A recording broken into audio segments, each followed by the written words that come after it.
सलिल पूछ रहे हैं कि प्रणाम आचार्य जी, विवेक चूड़ामणि में मानव जन्म, पुरुषत्व और मोक्षा की बात हुई है, तो कृपया बताएं कि शास्त्रों में अधिकतर मानव जन्म को दुर्लभ क्यों बताया गया है और पुरुषत्व क्या है। मानव जन्म को दुर्लभ इसलिए बताया गया है क्योंकि आदमी अकेला होता है जिसे गहन कष्ट होता है। कुत्ते को कोई अफसोस नहीं कि वो कुत्ता है। आज तक कोई कुत्ता देखा सर धुनता हुआ कि मुक्ति नहीं मिल रही? कुतिया रोज दुत्कारती है, लात मारती है और अपने मालिक के पीछे पीछे चलती है। और वो बड़े घर में जो लैब्राडोर है उसको सूंघती है। और मैं गली का कुत्ता हूं तो समाजवाद आना चाहिए। कभी देखा? कुत्ता जैसा है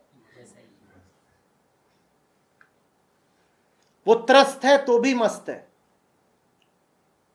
तोता जैसा है, पिंजड़े में है पर तुम नहीं पाओगे कि पिंजड़े में है तोता तो आत्महत्या कर रहा है। उल्टा हो जाता है। जानते हो, चिड़ियाघर में जो जानवर होते हैं वो ज्यादा जीते हैं।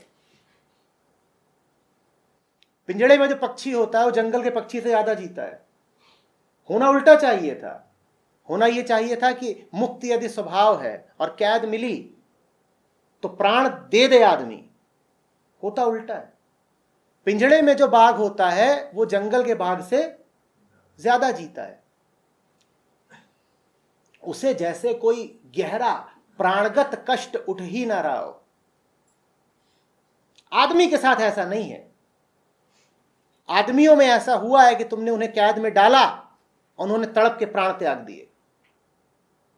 पशुओं के साथ तुम ये पाओगे नहीं। आदमी अलग है क्योंकि आदमी तड़पता है। आदमी अलग है क्योंकि आदमी में तड़प की और मुक्ति की संभावना है। पशुओं में, पत्थरों में, पौधों में न तड़प है और न मुक्ति की संभावना। आदमी में वो संभावना है। चूंकि वो संभावना है इसीलिए जब वो संभावना फलित नहीं होती तो क्या उठती है? पीड़ा, तड़प। तो इसलिए कुछ और बन जाओगे तो जो बनोगे वैसे ही पैदा होगे और वैसे ही विदा हो जाओगे। आदमी जब पैदा होते हो तो संभावना रहती है कि पैदा तो गठरी हुई थी लेकिन बुद्धत्व तो जग सकता है गठरी में। यह बात तुम गधे घोड़े के साथ नहीं पाओगे कि गठरी पैदा हुई। और पैदा सब एक जैसे होते हैं, सब गठरी ही पैदा होते हैं। लेकिन आदमी का हो सकता है कि गठरी पैदा हो और कुछ ऐसा बन जाए। घोड़ा जैसा पैदा हुआ है वो वैसे ही रहेगा। वो पूछेगा ही नहीं अस्तित्व क्या है, जन्म क्या है, जीवन क्या है, मैं क्यों आया हूं। और आदमी न चाहे तो भी पूछेगा। आदमी के भीतर ये प्रश्न उठते हैं, तुम उन्हें दबा नहीं सकते। तुम ये नहीं कह सकते कि ये व्यर्थ के प्रश्न है, तुम कुत्ते ऐसे क्यों नहीं हो जाते? देखो कुत्ता कितना मस्त है, तुम भी कुत्ता ही करो और मस्त हो जाओ। तुम आदमी को सिखा पढ़ा भी दोगे कि तुम भी कुत्ते हो जाओ और मस्त हो जाओ, तो भी उसके भीतर प्रश्न उठेंगे। इसलिए आदमी का जन्म जरा विशिष्ट है, जरा खास है। अब लेकिन सावधान करता हूं, आदमी का जन्म दोनों दिशाओं में खास है और दोनों दिशाओं में संभावना है।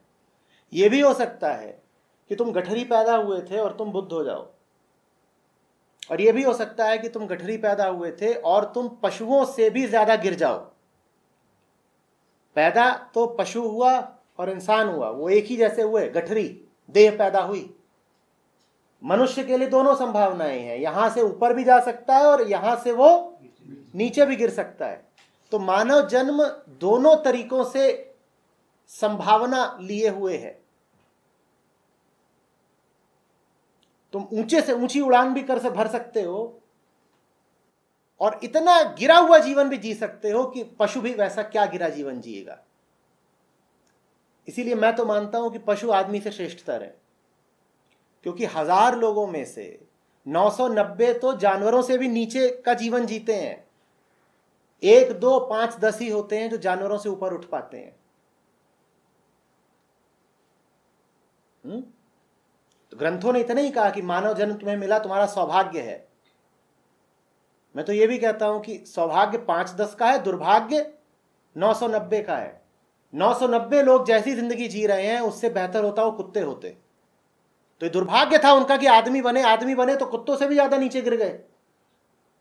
ये तो दुर्भाग्य हो गया ना कि आदमी बन के देखो कैसे हो गए। कुत्ते सुअर से भी ज्यादा गिरी हुई जिंदगी जी रहे हैं वो। इससे बेहतर तो क्या होता कि कुत्ते ही पैदा होते, कम से कम इतना गिरना तो नहीं पड़ता जीवन में।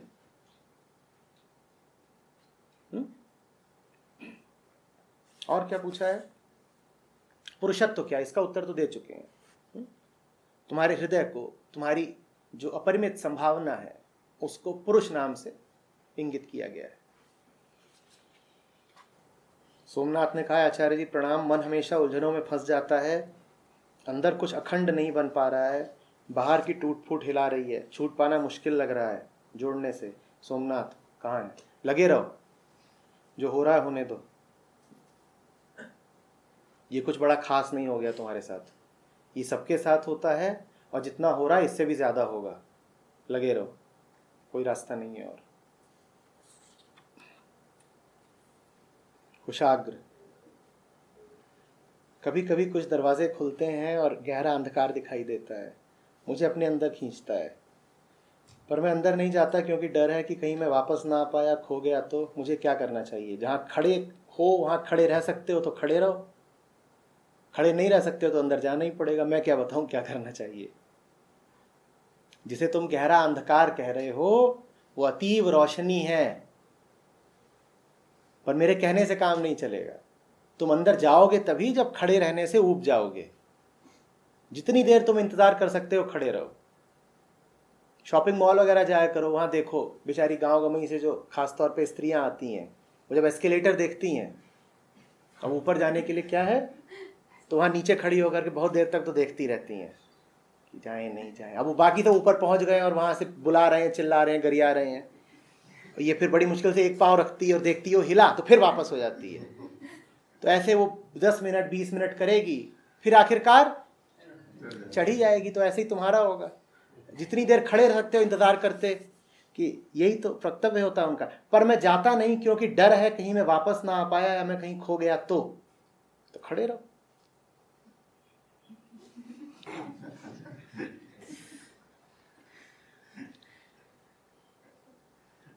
जाना तो पड़ेगा ही, तुम उसको जितना लंबित कर सकते हो कर लो।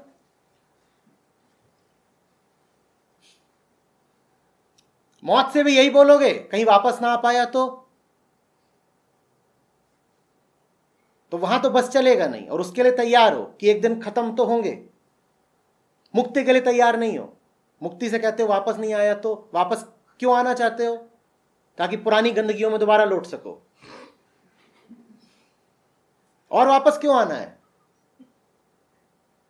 जिधर का बुलावा आ रहा है भड़काए नहीं जाते। वापस आना है, जाएंगे वहां पर्यटक की तरह भ्रमण करेंगे, देखेंगे अच्छा ये स्वर्ग है, अच्छा वो सब समाधि में बैठे हैं, ठीक है, अच्छा वो सब शांत लोग हैं, अब हम वापस जा रहे हैं। क्यों वापस जा रहे हैं? जुआ खेलना है ना। वापस आना काहे को है?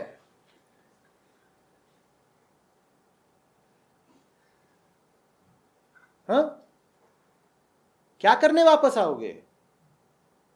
वहां सब कुछ है, लेटरिन बाथरूम, जो करना वहीं कर लेना।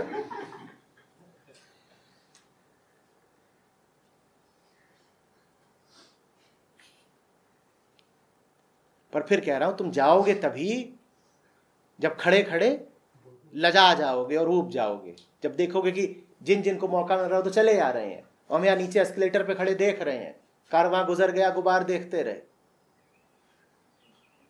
तो फिर चल दोगे तुम भी।